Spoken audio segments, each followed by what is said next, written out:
So ನೀವು ನಾವು ಹೂಡಿಕೆ ಮಾಡಿ ಅಂತಂದ್ರೆ ಚಿನ್ನದ ಬಿಸ್ಕೆಟ್ ಅಲ್ಲಿ ಹೂಡಿಕೆ ಮಾಡಿ ಅಂತ ಹೇಳ್ತೀವಿ. ಯಾಕೆ ಅಂತಂದ್ರೆ ನೀವು ಅದನ್ನ ಧರಿಸೋದಿಲ್ಲ. ಇವತ್ತು ನೀವು ನಾಳೆ ಯಾವತ್ತೋ ಒಂದು ಲಾಭದ ಉದ್ದೇಶಕ್ಕೆ ನೀವು ಚಿನ್ನದಲ್ಲಿ ಹೂಡಿಕೆ ಮಾಡ್ತಾ ಇದ್ದೀರಾ. ಹಾಗಾಗಿ ನಾವು ಬಿಸ್ಕೆಟ್ ತಗೊಳ್ಳಿ, ಅದನ್ನ 99.9 ಪ್ಯೂರಿಟಿ 24 ಕ್ಯಾರೆಟ್. ಸೊ ಅದ್ರ ಬೆಲೆ ಜಾಸ್ತಿ ಆದಾಗ ನೀವು ಕೊಟ್ಟಾಗ ಏನಾಗುತ್ತೆ, ಅದರಲ್ಲಿ ನೀವು ಅವ್ರೇನು ಕಡಿಮೆ ಮಾಡೋದಿಲ್ಲ. ಆದ್ರೆ ಆಭರಣ ಅಂತ ಬಂದಾಗ ಏನಾಗತ್ತಪ್ಪ ಅಂತಂದ್ರೆ ನೀವು ತೆಗೆದುಕೊಳ್ಬೇಕಾದ್ರೂ ವೇಸ್ಟೇಜ್ ಅಂತ ಕೊಟ್ಟಿರ್ತೀರಾ, ಮೇಕಿಂಗ್ ಚಾರ್ಜಸ್ ಅಂತ ಕೊಟ್ಟಿರ್ತೀರಾ, ಅದು ಸುಮಾರು 20-25% ಆಗ್ಬಿಟ್ಟಿರ್ತದೆ ನಿಮಗೆ ಗೊತ್ತಿಲ್ದಂಗೆ. ಕೆಲವು ವಸ್ತುಗಳ ಮೇಲೆ 10% ಇರ್ಬೋದು. ಬಟ್ ಅವರು ಲಾಭ ಮಾಡ್ಬೇಕಲ್ವಾ, ಈ ಚಿನ್ನದ ವರ್ತಕರು ಲಾಭ ಮಾಡ್ಬೇಕಲ್ವಾ. ಹಾಗಾಗಿ ಆನ್ ಅನ್ ಅವರೇಜ್, ಯಾಕೆಂದ್ರೆ ಚಿನ್ನದ ಬೆಲೆ ಫಿಕ್ಸ್ ಇರುತ್ತೆ, ಅದ್ರಲ್ಲಿ ಅವ್ರು ಲಾಭ ಮಾಡಕ್ ಆಗೋದಿಲ್ಲ. ಅವ್ರು ಲಾಭ ಮಾಡೋದೆಲ್ಲ ಎಲ್ಲಪ್ಪ ಅಂತಂದ್ರೆ ಈ ಒಂದು ಮೇಕಿಂಗ್ ಚಾರ್ಜಸ್, ವೇಸ್ಟೇಜ್ ಇದರಲ್ಲೇ ಮಾಡೋದು, ವ್ಯಾಲ್ಯೂ ಎಡಿಷನ್ ಅಂತ ಮಾಡ್ತಾರೆ. ಅದು ಸುಮಾರು 20-25%, ಕೆಲವು ಒಂದು ಪರ್ಟಿಕ್ಯುಲರ್ ಆಭರಣಗಳಿಗೆ 30-35% ಕೂಡ ಆಗುತ್ತೆ. ಹಾಗಾಗಿ ನೀವು ತೆಗೆದುಕೊಳ್ಬೇಕಾದ್ರೆ ಬಹಳ ಹುಷಾರಾಗಿರ್ಬೇಕು. ನೀವು ಬೆಲೆ ಯಾವ್ದು ಕೊಡ್ತಾ ಇದ್ದೀರಾ, ಎಷ್ಟು ಕೊಡ್ತಾ ಇದ್ದೀರಾ, ಮತ್ತು ಎಷ್ಟು ಲಾಭವನ್ನ ವರ್ತಕರಿಗೆ ಕೊಡ್ತಾ ಇದ್ದೀರಾ ಅಂತ ನೀವು ಈ ಮೂಲಕ ನೀವು ತಿಳಿದುಕೊಳ್ಬಹುದು. ಆಮೇಲೆ ಈಗ ನಾವು ಭಾರತದಲ್ಲಿ ಜಾಸ್ತಿ ಅಂದ್ರೆ ಪ್ರತಿಯೊಂದು ಹಬ್ಬಕ್ಕಾಗಿರ್ಲಿ, ಮದುವೆ, ಯಾವುದೋ ಶುಭ ಸಮಾರಂಭಕ್ಕಾಗ್ಲಿ ಚಿನ್ನ ಖರೀದಿಸ್ತೀವಿ. ಅದರಲ್ಲೂ ಈ ಅಕ್ಷಯ ತೃತೀಯ ಆಮೇಲೆ ದೀಪಾವಳಿ ಸಂದರ್ಭದಲ್ಲಂತೂ ಚಿನ್ನ ತಗೋತೀವಿ. ಆ ಟೈಮಲ್ಲೇ ರೇಟ್ ಜಾಸ್ತಿ ಆಗತ್ತೆ ಅಂತ ಕೆಲವರ ವಿಚಾರಗಳು, ಅದ್ರ ಬಗ್ಗೆ ಹೇಳೋದಾದ್ರೆ ಸರ್? ನೋಡಿ, ಯಾವುದೇ ವಸ್ತುಗಳಾಗ್ಲಿ ಬೇಡಿಕೆ ಜಾಸ್ತಿ ಆದಾಗ ಅದರ ಬೆಲೆ ಜಾಸ್ತಿ ಆಗ್ಲೇಬೇಕು, ಅದ್ರಲ್ಲೇನು ಅನುಮಾನ ಇಲ್ಲ. ಸೊ ನಮ್ದು ಈ ಮದುವೆ ಮುಂಜಿಗಳು ಅದೆಲ್ಲ ಒಂದು ಶುಭ ಏನ್ ಹೇಳ್ತೀವಿ, ಡೇಟ್ಸ್ ಅಂತ ಹೇಳ್ತೀವಿ, ಮುಹೂರ್ತಗಳು ಅಂತ ಹೇಳ್ತೀವಿ. ಅದು ಏನಾಗುತ್ತಪ್ಪ ಅಂತಂದ್ರೆ ಈ ಫೆಬ್ರವರಿ ಮಾರ್ಚ್ ಇಂದ ಏಪ್ರಿಲ್ ಮೇ ವರೆಗೂ ಬರುತ್ತೆ. ನಂತರ ಮತ್ತೆ ಆಗಸ್ಟ್ ಸೆಪ್ಟೆಂಬರ್ ಇಂದ ನವೆಂಬರ್ ವರೆಗೂ, ಕಾರ್ತಿಕ್ ಮಾಸದವರೆಗೂ ಬರ್ತಾ ಹೋಗುತ್ತೆ. ಮಧ್ಯದಲ್ಲಿ ಗ್ಯಾಪ್ ಆಗ್ತಾ ಹೋಗುತ್ತೆ. ಅದ್ರ ಮಧ್ಯದಲ್ಲಿ ಅಕ್ಷಯ ತೃತೀಯ ಅಂತ ಇರ್ಬೋದು, ದಾಂತೇರಸ್ ಅಂತ ಇರ್ಬೋದು, ದೀಪಾವಳಿ ಇರ್ಬೋದು. ಅದ್ರಲ್ಲಿ ಏನಪ್ಪಾ ಅಂತಂದ್ರೆ ಹಿಂದಿನ ದಿನಗಳಿಂದನೂ ಏನಪ್ಪಾ ಅಂತಂದ್ರೆ ನೋಡಿ, ಈ ಹಿಂದಿನ ದಿನಗಳಲ್ಲಿ ಈ ಅಭದ್ರತೆ ಅನ್ನೋದು ಜಾಸ್ತಿ ಇದ್ದಿಲ್ಲ. ಹೆಂಗಾದ್ರೂ ಬದುಕ್ಬಿಡ್ತೀವಿ, ಊಟಕ್ಕೇನು ತೊಂದರೆ ಇಲ್ಲ, ಆರಾಮಾಗಿರ್ತೀವಿ ಅಂತ.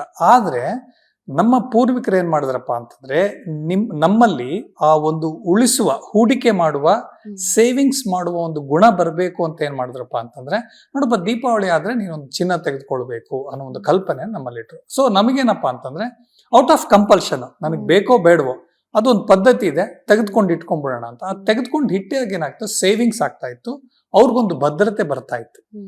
ಈ ಒಂದು ಕಲ್ಪನೆಯಲ್ಲಿ ಅದೇನಾಗಿದೆ, ಸಂಪ್ರದಾಯ ಆಗಿ ಕೂಡ ಬಂದಿದೆ. ಆ ಸಂಪ್ರದಾಯ ಇವತ್ತೊಂದು ಏನಾಗಿದೆ, ಮಾರ್ಕೆಟಿಂಗ್ ಆಗ್ತಾ ಇದೆ. ದೊಡ್ಡ ದೊಡ್ಡ ವರ್ತಕರಿಂದ ಏನಾಗ್ತಾ ಇದೆಪ್ಪ ಅಂತಂದ್ರೆ ಅದು ನೀವು ತೆಗೆದುಕೊಳ್ಳಿಲ್ಲ ಅಂತಂದ್ರೆ ಕೆಟ್ಟದಾಗ್ಬಿಡುತ್ತೆ ಅನ್ನೋ ಮಟ್ಟಕ್ಕೆ ಹೇಗಾದ್ರೂ ಮಾಡಿ, ಕಷ್ಟ ಆದ್ರೂ ಮಾಡಿ ನಾವು 1 ಗ್ರಾಮ್ ತೆಗೆದುಕೊಳ್ಬೇಕು ಅನ್ನೋದು ಬಂದ್ಬಿಟ್ಟಿದೆ. ಹಾಗಲ್ಲ, ಚಿನ್ನ ಅನ್ನೋದು ಯಾವತ್ತಿಗೂ ಹೂಡಿಕೆ. ಅದು ನೀವು ತೆಗೆದುಕೊಳ್ಳಂಗಿದ್ರೆ ಆ 24 ಕ್ಯಾರೆಟ್ ತೆಗೆದುಕೊಳ್ಳಿ. ಆಭರಣನೇ ಬೇಕು ಅಂತಿದ್ರೆ ಆಭರಣ ತೆಗೆದುಕೊಳ್ಳಿ. ಈಗ ನಿಮ್ಮ ಮನೆಯಲ್ಲಿ ಒಂದು ಮದುವೆ ಕಾರ್ಯ ಇದೆ, ಗೃಹ ಪ್ರವೇಶ ಇದೆ, ಮುಂಜಿ ಇದೆ, ನಿಶ್ಚಿತಾರ್ಥ ಇದೆ, ಅದಕ್ಕೊಂದು ಉಂಗುರ ಬೇಕು, ಸರ ಬೇಕು, ಬಳೆ ಬೇಕು, ಖಂಡಿತವಾಗ್ಲೂ ಆಭರಣಗಳನ್ನ ತೆಗೆದುಕೊಳ್ಳಿ, ಅದರಲ್ಲಿ ಏನು ಸಮಸ್ಯೆ ಇಲ್ಲ. ಆದ್ರೆ ಹಾಲ್ ಮಾರ್ಕ್ ಇರುವಂತಹ ಆಭರಣಗಳನ್ನ ನಾವು ತೆಗೆದುಕೊಳ್ಬೇಕು. ಇಷ್ಟೆಲ್ಲ ಭಾರತೀಯರ ಆಭರಣವನ್ನ ಖರೀದಿಸ್ತಾ ಇದ್ದಾರೆ. ಅಂದಾಜು ನಾವು ಹಾಗೆ ಮಾತಾಡ್ಕೊಳ್ಳೋ ಹಾಗೆ ಪ್ರತಿಯೊಬ್ಬರ ಫ್ಯಾಮಿಲಿಲಿ ಎಷ್ಟು ಚಿನ್ನ ಸಿಗಬಹುದು ಅಂತ ಅಪ್ರಾಕ್ಸಿಮೇಟ್ ಆಗಿ ಭಾರತೀಯರ ಮನೆಯಲ್ಲಿ? ಇದು ಬಹಳ ಕಷ್ಟ ಅದನ್ನ ಊಹಿಸೋದಕ್ಕೆ.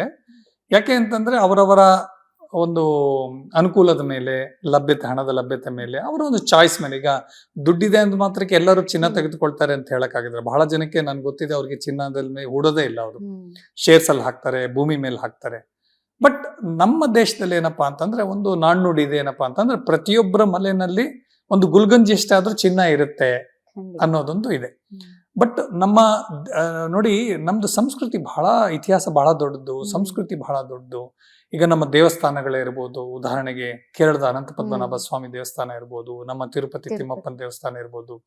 ಯಾವುದೇ ದೇವಸ್ಥಾನ ತೆಗೆದುಕೊಳ್ಳಿ, ಅತಿ ಚಿಕ್ಕ ದೇವಸ್ಥಾನ ಆದ್ರೂ ಅದೊಂದು ದೇವ್ರಿಗೊಂದು ಸರ ಇರುತ್ತೆ, ಒಂದು ಬೆಳ್ಳಿ ವಸ್ತುಗಳಿರ್ತದೆ, ಒಂದು ಅದಕ್ಕೆ ಆದ ಒಂದು ಏನು ಅಸೆಟ್ಗಳನ್ನ ನಾವು ಕ್ರಿಯೇಟ್ ಮಾಡಿ ಇಟ್ಬಿಟ್ಟಿರ್ತೀವಿ.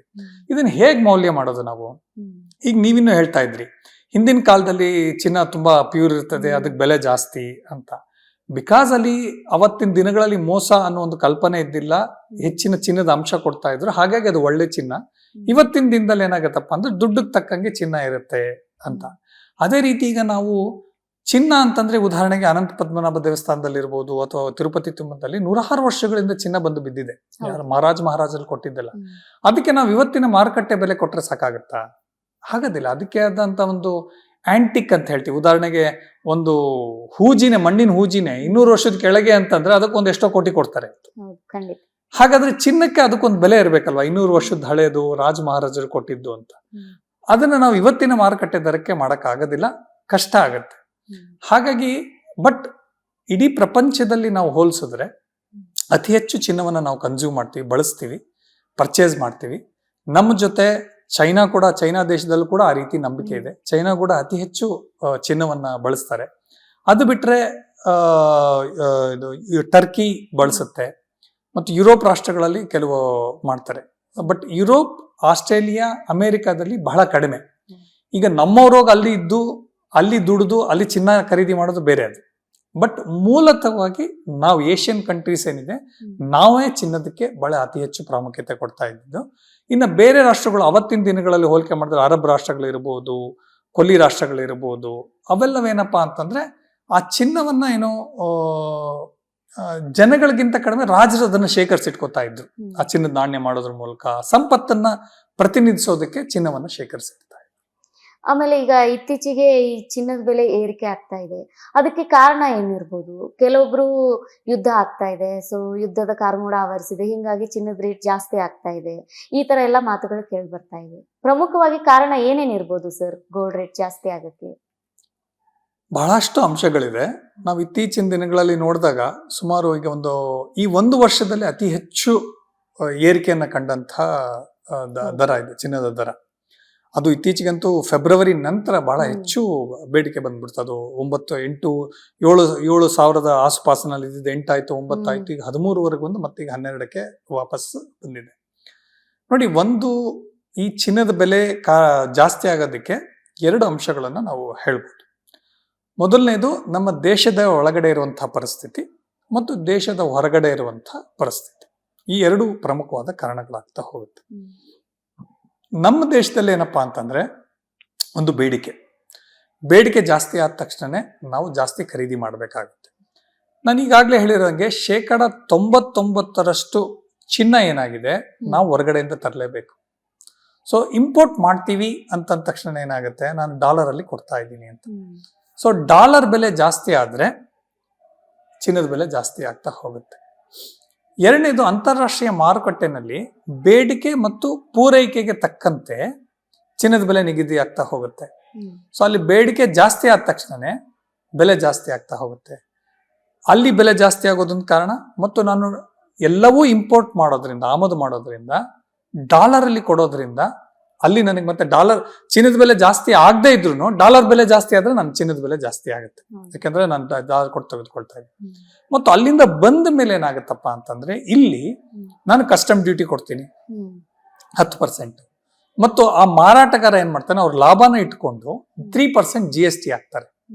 ಸೊ ಹಾಗಾಗಿ ಅಂತಾರಾಷ್ಟ್ರೀಯ ಮಾರುಕಟ್ಟೆ ಬೆಲೆಗೆ ನೇರವಾಗಿ ಇಲ್ಲಿ 13% ಜಾಸ್ತಿ ಆಗೋಯ್ತು ನಮ್ಮ ದೇಶಕ್ಕೆ ಬಂದ ತಕ್ಷಣ. ಇದು ದೇಶದಲ್ಲಿ ಇರುವಂತಹ ಒಂದು ಕಾರಣ ಚಿನ್ನದ ಬೆಲೆ ಜಾಸ್ತಿ ಆಗೋದಕ್ಕೆ.